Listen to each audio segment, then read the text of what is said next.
Back to the Anyway, Edmonton Oilers in the 80s and 90s. I mean, they were a running gun team. They had Grant Fuhr back then. The game was different back then, and you know it. Oh, yeah. So no, that's true. yeah, the game was much different. I think it's harder to get away with that now. But anyway, I just brought it up because I thought it was interesting because he had no idea that you and I have talked about this at length.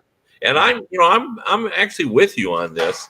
Right. I hate when you don't want to put shackles on talented players. I want to let the horses run. Open the gate, let them go. That's what we like in sports. Right. And by the way, that scout is not wrong in his assessment. It's just that right.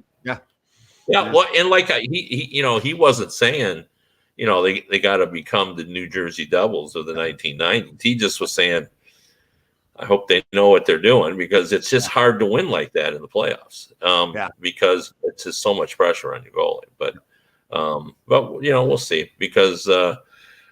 But anyway, I want to talk about the 3-0 teams. Okay, let's go. Let's go. And I want to go. Pretenders or contenders. Okay. Dallas Stars are 3-0. They real? Well, that's you know what, I was pretty certain on the other teams, like either they're one or the other. With that team, I'm stuck in the middle there. Like when they went to the finals, what did they go to the finals 2 years ago or 3 years ago? Yeah, I mean that team. I was like, how are they doing it? I just didn't see it, but they went to the finals. So I'm going to have to say they're a contender based on that. Yeah, I think that there's something. I'm going that way too, and I base it on Ottinger, their goalie. I think he's terrific. I think he's a really good goalie.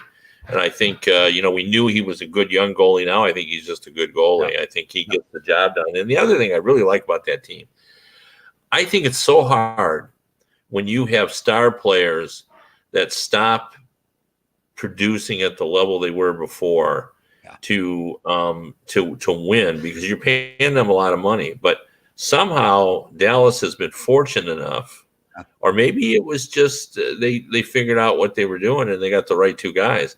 But Hintz and Robertson are now the guys on that team. Yep. And it doesn't seem to matter as much that Ben can't produce like he did before. Now, Seguin, a lot of people say he's not the same player. But, he produced last year. He had points. He had 50-some points. He was, producing. Like, I didn't think he has fallen off the way that Ben has fallen off. Yeah. And that's a shame. I like Ben before, too. He's a big physical guy who's scoring player. Yeah. I think they would argue that he contributes still in other ways, but he's just not the force he was. But Seguin is off to a better start even than last year too. And again, I think people lump those two together, but I didn't think last year they were. I thought Seguin was still pretty productive. Yep. But where Ben, I watch him and boy, he just doesn't seem even remotely the same player. But I'm with you. I'm with you on Dallas. I think they're for real. I think they got the kind of team that I think they can just score enough goals. Like they're short on goals, but I think they play well enough defensively that they can kind of overcome that. Yep. The Calgary Flames 3-0 contenders or pretenders? Oh, big time contenders. Yeah, they're more than contenders. Yeah, I like them a lot. Yeah. Yeah, no Tkachuk, no Gaudreau. You don't care. Huberdeau, bring them on. I just think in some ways it's a different at the top end of the lineup. It's a different top end. Maybe in some ways it's better, right? I mean, I think I don't know. I like that team a lot. And here's why I think it's better. It's better only because they know where they're at and who their players are. If we would have come back with Tkachuk, it would have been a mess. And now they know. Huberdeau wants to be there, and what I like with Treleving, the GM, what I like with him was he was very decisive too. It wasn't waiting around. It wasn't like getting everybody else's opinion. He just went and did it. Those guys don't want to be here. They're gone. We're getting somebody else. Got it done. Kadri, Kadri's hard to play against. He's a Sutter type of player. Oh, and he walks in. He's got that attitude to him. He walks the walk. Sometimes you hate him. When he was younger, he's got those bad penalties and suspensions and everything. I think he's past all that now. I think he's just got that edge and he's under control. So I like him. Okay, and I'm going to go with one of your all-time favorite teams, the Philadelphia Flyers. No chance. Are they still in the league? They're 3-0 in the American League, or is that in the National Hockey League? Yeah, they're 3-0. Yeah, No, that's good. pretenders. Got a chance. Yeah. Have you gotten a chance to watch them yet? No, I have not gotten a chance to watch them. And you know what? Yeah. I should back up. I think the team is a pretender. I think their coach is a contender. I think that he gets the. We talk about this. Everybody's talking about it. It's no secret. Everybody talked about how he's going to make a difference there. The question is how long is that going to last, right? Yeah, I mean, I've watched them. They're harder to play against. Not like the Calgary Flames are, but they're competing.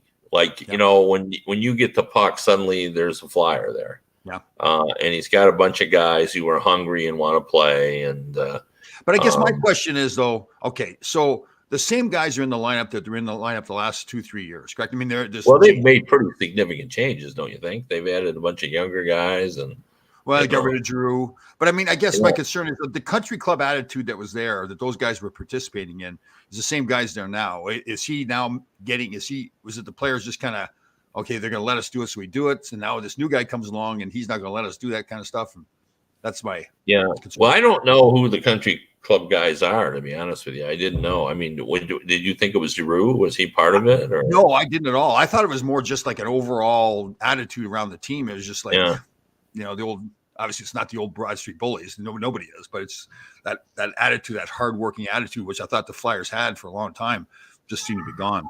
But, yeah.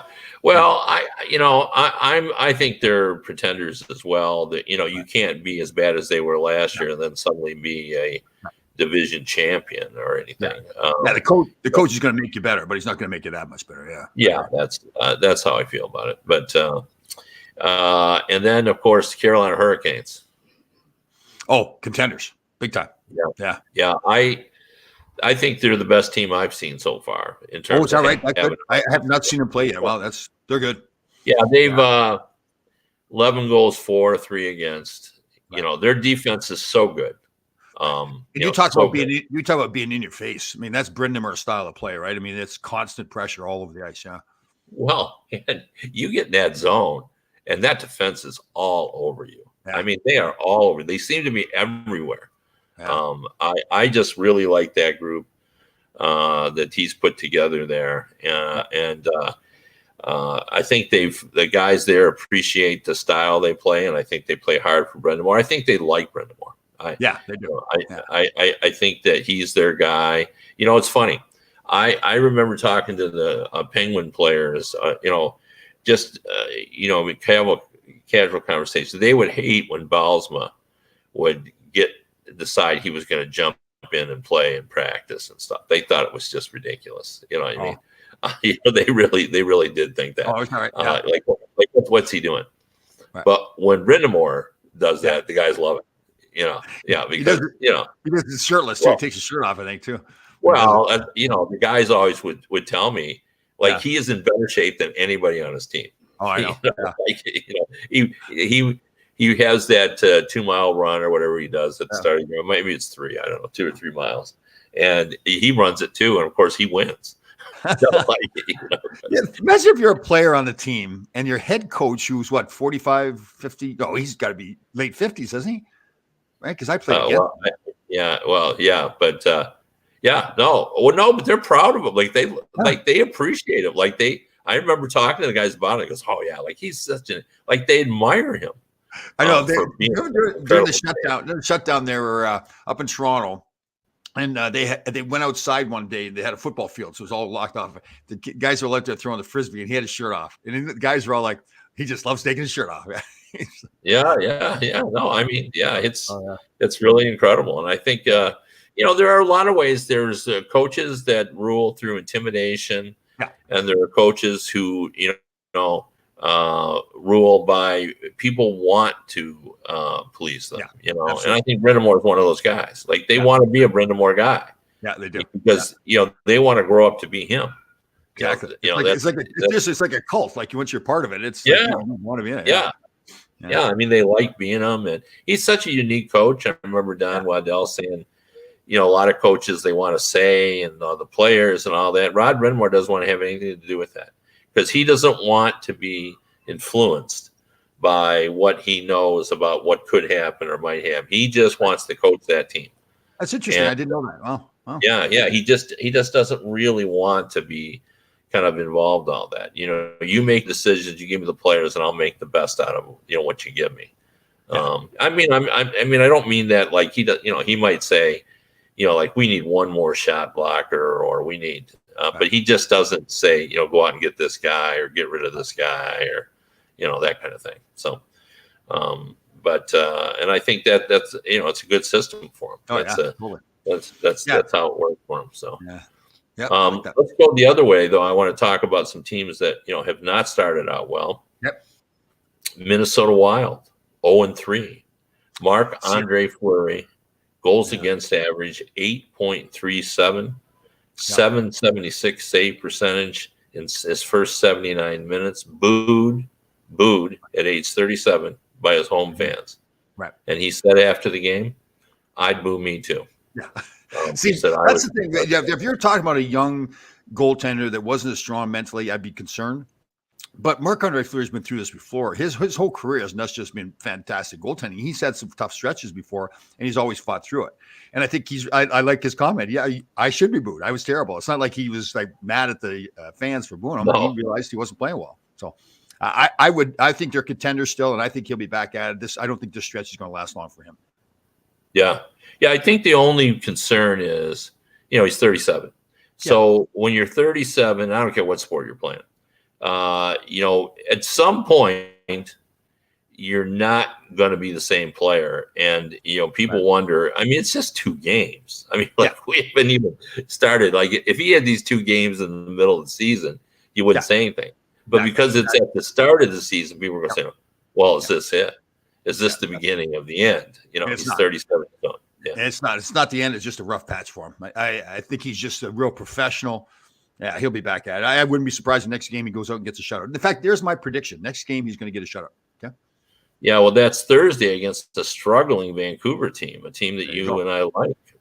They've blown leads in 3 consecutive games. They're not scoring enough goals. They're giving up too many goals. Grandfather Boudreau and his grandsons are having trouble. Out there. So, and I know everybody likes Boudreau, and I like him too. I do too. I just don't think he's. I don't think he's the coach for that. I just think, they need more structure there. I think that's my opinion. But need more structure. Yes, more structure. So there will be, other than Lindy Ruff, he'll be the next coach to get fired this season. So, is that different than the Rangers? So if you don't have the scores, then you say you need structure, basically. Right, and you don't have they don't have as many scores as that. Right, and they don't have Shesterkin too. Right, Shesterkin's the biggest difference maker. Like Shesterkin to me is that Trudemko was listed by the NHL Network as one of the top 10 goalies in the league. Well, but I think there's a top 10, and then there's Shesterkin and Vasilevsky. I just think that those guys. I think Shesterkin is the biggest. Right, I think that's a fair comment. Shesterkin is the biggest difference maker in the NHL. I think. I know there's other great players there, but as far as the difference he makes for his team, I think he's the guy. That's a bold statement, but I think that is an accurate statement. And I would put Vasilevsky in that group as well. But I don't know. I mean, the team is off to such a rough start. Tampa Bay is now. I don't know whether you're paying attention to them or have you watched them. Yeah, I watched them here. Did you watch Tampa? So, I watched Tampa when they play here against the Rangers. Yes, open night. Yeah. They've given up more goals than they've scored. They've pretty much looked like a very average to below average team. And I just wonder, and again, I don't even like hearing the words come out of my mouth because they've done such a good job of staying competitive. But have we reached the point, because we've chipped away at their depth for the last 3 or 4 years, and this year we lost Andre Palat and we lost McDonough and even Ruda. And, is this just the final piece? Like they're going, all right, we just can't keep losing 3 players a year for the last 4 years. I guess I'd look at it that for 4 years, right? 4 years in a row they went to the finals, or 3 years in a row the finals? 3. 3 years. Go ahead. So for 3 years in a row they went to the finals, right? That's a long haul, mentally and physically. and now they're coming back and playing, and they know what they need to do to win. Are they? Obviously, it's not. Are they? Probably what they're doing is they're taking shortcuts out there. The coach knows they're taking shortcuts. He knows that these guys know how to win. It's just one of those, like you said too. It's just the start of the season. If this happened halfway through the season, nobody even noticed hardly. But to me, I still believe in this team. You're right. They're not as deep as they were before. I don't think that I put them at the top 5 or 6 teams to win the cup, but I still think there's those guys. And if I'm playing, like, I'm looking at them, they're going to get into the playoffs. I really believe that they will get into the playoffs. And I'd be saying, if I'm going to play against them, I'm not happy playing against them. Still Vasilevsky, still know how to win. Yeah. Still Hedman, still Braden Point, still Kucherov. Stamkos is playing great. Yeah. That's the thing, this team, like the team, if you expected a fall off, you'd say, well, sooner or later, Stamkos is not going to be Stamkos. Yeah. Well, Stamkos is still Stamkos right now. Yeah, he's a proud man. He's got like 6 goals, I think. I think he's up to a really good start. Yeah. I'm less worried about that. I mean, I think it's worth talking about just because 1 and 3 for them out of the gate is good. But now I wanted to also talk a little bit about, and I saw this morning on NHL.com. I think the AP actually wrote the story first. They interviewed Gary Bettman, who said, and I think this is significant news. Yeah. They were talking before that maybe in 2 years, in 2024, there would be a significant increase in the salary cap. Yep. Now Gary Bettman is saying the revenues have been so substantial, $5.4 billion last year. $5.4 billion. Imagine how the growth in that league for a guy that a lot of fans think doesn't do a good job. I know. Anyway, $5.4 billion. He's talking about we could see a bump as high as $4 million after this season. That would be huge for the teams at the top. I mean, we have 9 teams right now that have less than $250,000 in cap room. Well, is that right? The other night, the Florida Panthers, who were only carrying 20 players, not 23 like everyone else, they're carrying 20, lost a defenseman. I think in the morning skate, he couldn't go. They played with 5 defensemen in that game. They went with 19 players because that's all they had. That's all they could afford. See, man, I don't like that, man, because, again, the fans are coming paying top dollar to come and see the team play. Yeah. There's got to be some – I know it doesn't happen that often, but if it starts to happen more often, the league and the Player Association need to get together on that. I think it's okay. We have to have some kind of an exception, some emergency situation. But, yeah, but who's that on? Like at some point, don't you have to a GM has to pay a price for not managing his cap? I mean, he's put himself in this position. Right. I get 100% on that. It is clearly the GM and the team's fault that they're in that position. But if the fans end up paying the price for that, then now they don't get the full lineup. They're paying the full dollar to come to the game, but they're not getting a full lineup, right? That's the problem. Well, do you penalize them by saying if that happens, you got to refund, 15% of the ticket price, something of that nature? I mean, that will never happen in a billion years. But free beer and hot dogs. There you go. If you don't or I mean, I can't believe I'm saying this, but $5 beer night, which will seem like an incredible bargain. Oh, that's true. Considering how much it costs for a beer. That's true. At a hocky game. So that's true. Anyway, so that'd be funny to do something. The problem is now everybody be getting drunk and more drunk at the games, and right. Yeah. Well, don't they cut off beer sales in the third period? Right? Yeah. So they do. Yep. So anyway, but that's pretty significant news. Yes, it is. Yep. Yeah. And I know we talked about one thing on Bettman too. Sorry, Cap. Just one thing on Bettman. It is funny how they boo him when he first came in. I don't know how many years, 20-some years he's been there now. The revenues in the National Hockey League, I believe, are around $750 million. So for them to be up at $5.4 billion now, and that's, and the hockey is better than it's ever been, that's my mind. Listen, it's way different than it was when I played, but to me, it's more exciting. You go to a Ranger game now at Madison Square Garden, it's always an event. The playoff games, I think playoffs in the National Hockey League are the most exciting stuff in pro sports right now. So he's done a lot of great things. Well, the other thing too, I've told this story many times, but it always bears repeating because the myth still grows. There's a misconception out there that Gary Bettman doesn't know hockey, that he doesn't care. And I have spent many hours talking to Gary Bettman about a variety of things, and I've had lengthy interviews with him. And he and I always start and end the conversation talking about hockey. He watches 1 billion games a night. He knows all the players. He knows who's a good team. He knows who's a bad team. Like he knows his sport. Yeah. And he knows it well. And, I remember Coley Campbell saying, and he misses nothing. Like Coley Campbell said, if there's anything happened in any game that he doesn't like he's on that phone to Toronto, finding out how the league is reacting to that. That's right. So That's he's all over. He knows the game. He really does. Imagine those guys in Toronto. Imagine those guys in Toronto to see it's Gary Bettman calling, like, oh God. What did he just see? Did we miss anything? Yeah. No. Well, yeah. And I just laugh when people say that, he's a basketball guy. Well, he hasn't been a basketball guy in, 20 some years. You know what I mean? Like, he's not a basketball guy. I bet he doesn't know the NBA remotely like he did, back then. So anyway, for whatever that's worth. But, we got some struggling teams, though. But although the Columbus Blue Jackets finally won a game, San Jose still, they're 0-5 now. I mean, that's, I saw a good story, and the tenor of the story written by this writer in San Jose is, the Sharks are just a bad team. Like, everybody's looking for reasons, and he just said they're just bad. They're just a bad team. Like, they're not.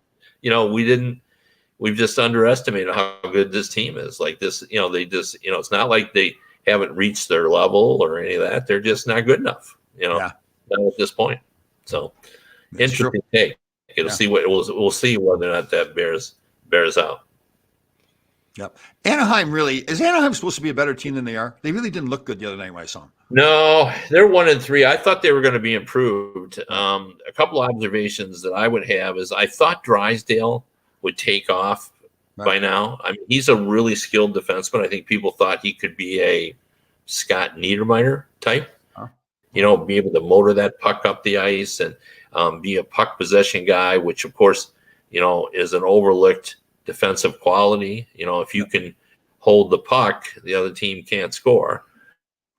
Part of defensive play, and but he hasn't had quite the impact that I thought. Now he's still real young. He still may do it, but I thought by now he would take off. So that was a long way of saying that I thought they would be better than they are. Yeah. I had that feeling too when I watched them. And again, it's early again too. They got a lot of young players there, but it's just watching them play the other night there. I just like, I just didn't.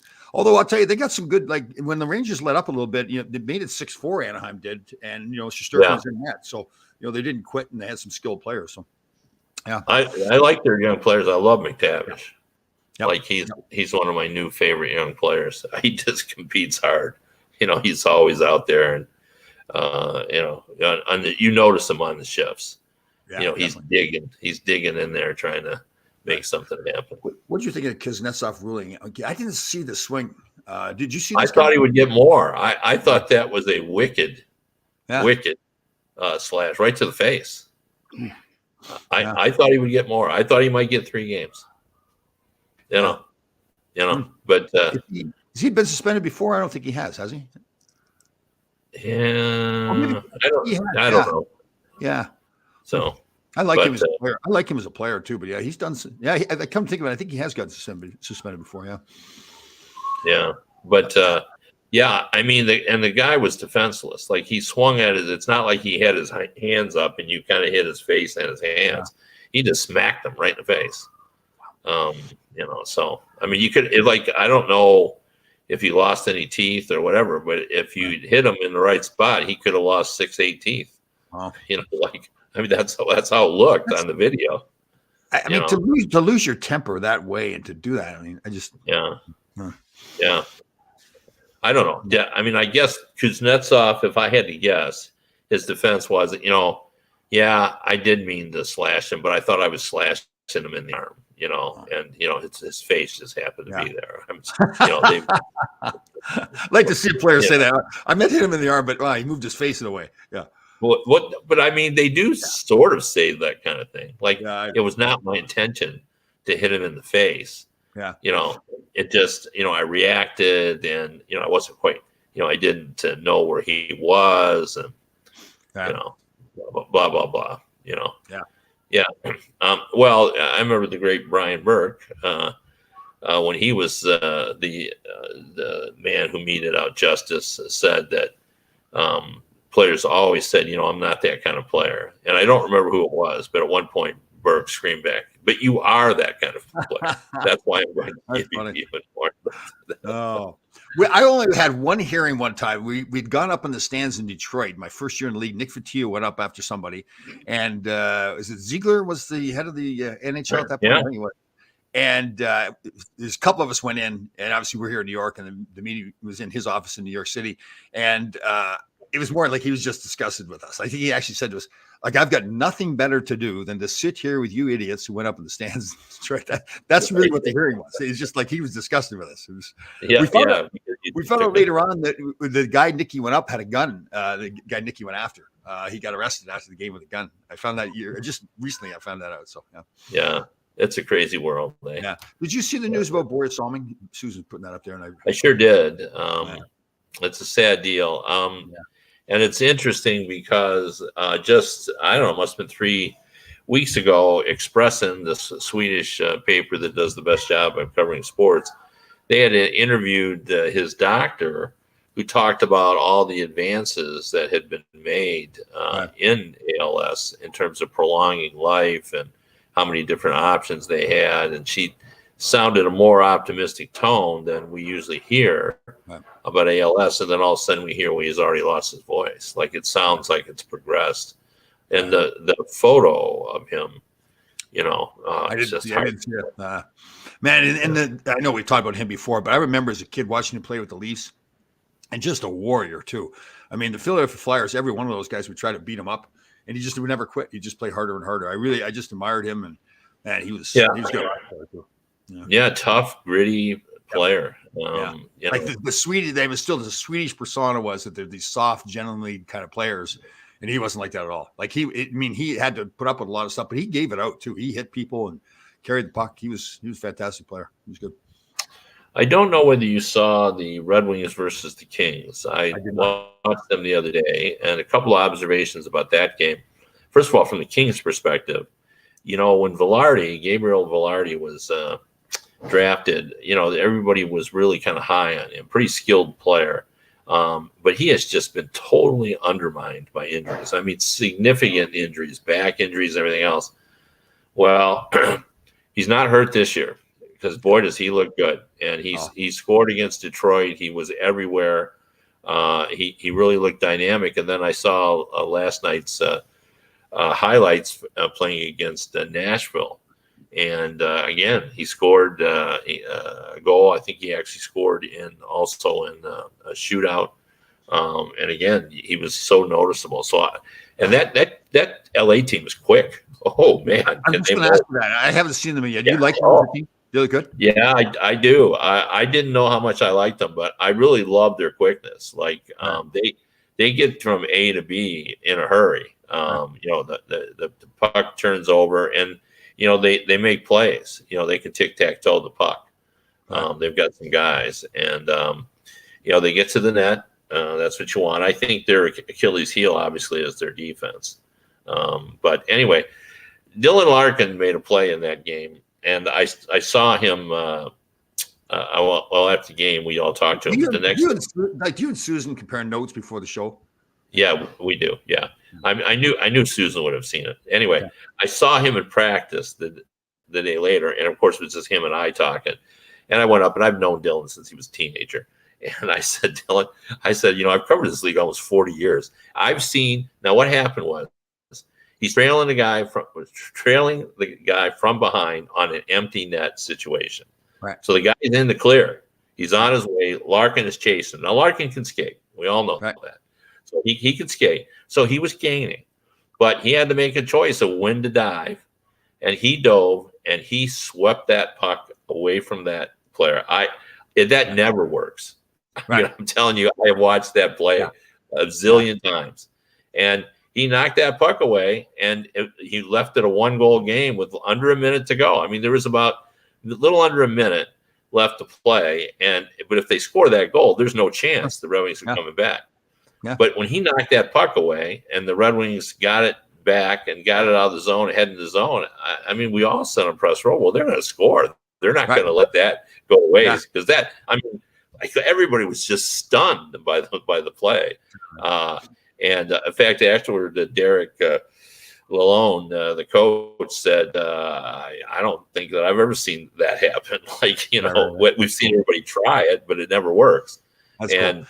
He said, and someone said, what were you thinking when the guy was going in alone? He said, well, I thought the game was over, that he was going to score, and we weren't, So anyway, it was an unbelievable play. And I said afterward, it's rare that we talk about in football. There's a lot of different things we talk about after a game, but in hockey, we usually just talk about the goaltending or scoring. Sure. So that's the first time I can remember in a while where what everybody was talking about after that game was the play that Larkin made. And I think that's a big play too, because he's the leader of that team. Yeah. The rest of the team sees him do that. That's a skill move, but it's also a heart move. Patrice Bergeron, I've seen him do that same kind of thing too. It's just never quit, and so the rest of the team's like, I mean, if he's got to play like that, we got to play like that too. That's cool. Very good. Yeah, no, and he really is. He has got a Pied Piper type personality. Like people follow him. There are guys like that, and I've said this before. I've actually written a column on this that Dylan read one time, and he laughed. He goes, you might be overestimating me. And I said, I'm not, trust me, because I know a lot of the American players. But I've said, remember when Crosby called a bunch of guys, and after they got knocked out of the playoffs, said, hey, let's go over and win a world championship for Canada. And that's right. He sort of recruited a bunch of guys. Dylan Larkin could do that. Yeah. He is, he's an Eichel buddy. He is a Werenski buddy who's in Columbus. When they had a charity event, Dylan Larkin called Patrick Kane. Kane showed up. I mean, cool. Guys like Dylan Larkin. Cool. They do. They just like who he is and his personality, and he can rally the troops. And I think, if there could be a year like U.S. never has won. It's been, I don't know, 90 years or something since the U.S. has won a world championship. If they ever got knocked out, I think, and Larkin wasn't injured, I think he could get a bunch of guys to go over there with him and try to do that. Cool. That's a big thing in hockey too. That you've got a leader like that. That is a good play, really good player. It's got that personality too. Yeah, that's good. Yeah. He really is a likable guy. He's just a nice guy. I mean, the guys.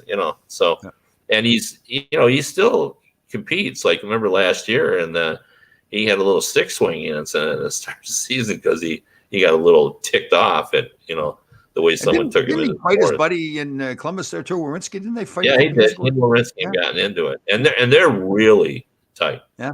The one thing, and I think this might be true in a lot of states, but the Michigan guys all seem to know each other. You know what I mean?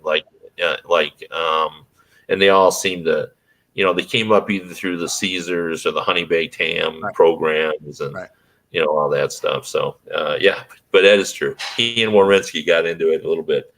Nothing major, but it was them. So, but as usual, Susan spotted that. I wonder, does she have multiple TVs going at night? Well, and she's a Yankee fan, Giants fan. It's not just hockey too. Yeah, she knows all the sports. Yeah. What about those Jets? Speaking of hockey, it's not just that they're winning; it's the way they're playing. And the Giants are the same way. They're playing with some heart. They didn't play with heart before. So and the two coaches are getting a ton of credit, and they deserve it. That Sala actually went to Northern Michigan University to coaches the Jets. Yeah, and then Brable, the coach of the Giants. He doesn't pull any punches. Daniel Jones, the quarterback, like 3 or 4 games ago, made a bad interception or a bad play, and he got on him right away. There was no kid gloves. He wasn't trying to be gentle with them. He treated him like you did it wrong, and I'm going to tell you did it wrong. Yeah, they're playing hard. I like them a lot. Well, I'll use that as a springboard to talk about the Lions. Anybody who watched the Hard Knocks, like the excitement level about the Detroit Lions was at an all-time high, and a lot of it was based on the Hard Knocks. And everybody saw Campbell, the coach, is a real likable guy, but he had hired Aaron Glenn to be a former top NFL player as his defensive guy, and Deuce Staley was his offensive guy. And people were excited because of the way these coaches were. There was something like almost 100 years of NFL experience in their coaching staff, guys that had really played the game and really understood it. And, it was just fun. And the excitement level was high. And now, of course, the Lions started out, 1-3. And I read a story which just really sums it up. So you have, and this goes to show how fans, sort of get caught up in the narrative. Like it feels like Campbell has turned this team around, even at this juncture, that, it's different now. It's different. And a guy wrote, and he put it side by side, Matt Patricia, who everybody hated, who everyone thought didn't know what he was doing. And you compare Campbell's 2 years to his 2 years, they're pretty much exactly the same in terms of wins and losses. But, everybody celebrates Campbell because he's a likable guy and everything else, and they hated Matt Patricia. But aren't they playing with a lot more fire now? Like they've had those comebacks and everything. I know that means you've had a comeback, which means you played bad early, but it just seems like there's more life to that team. That's not accurate. Well, I mean, it seems like there's more life, but this is a result-oriented league, the NFL. You got to win games, and they've, like the New York Jets was before the season. That was a game that Lions fans were going, well, they'll win that game. Now, if you compare these two teams, you're thinking, well, they're not going to win that game. They're not beating the Jets. Yeah. So anyway, for whatever that's worth, we moved off in the NFL. But and what'd you cook? How about the Yankee game last night? Yankees won in Game 5 to go on. They're playing Houston tonight. There was a play at first base there that the Cleveland coach is kind of sleeping on. They showed the replay where the first baseman got the ball, tried to dive in to tag the bag before the runner got there. He got there short, and the runner got there first. They showed it on the replay. The manager just totally he said he ran out of time. He wasn't even looking at it. I think it really, maybe it could have cost him. But Yankees won 5-1 anyways. But it's just like it was kind of surprising that the manager didn't even take a look at it. But well, yeah, and they've usually, they've got a guy that's just like doing hockey that's looking at that, and they call and check with him. Right. And that's the manager just didn't even do that. He didn't even think to look at that guy to say, okay, should I be challenging this thing? So yeah, it's usually not. Well, in most teams, it's not the manager, but it's the bench guy, the second in command, usually makes that call. So I don't know. Maybe in the Yankees, it's the manager. I don't know, but well, it was a Cleveland call. It's the Cleveland guys missed it. So it's Cleveland. I'm sorry. Yeah. So it was but the Yankees won 5-1 anyway. So who knows? It wouldn't have mattered. So yeah. Anyway, well, we've run out of time here. We appreciate everyone listening. We'll be back next week, same time. And if you want to read me, I'm at DetroitHockeyNow.com. Good. And if you'd like to listen to the radio version of this show, you can go to radio.co at 365 Sports. I forgot to check on that, but I will check on that to confirm that it's still going. Everybody have a great couple of days. We'll see you on Monday.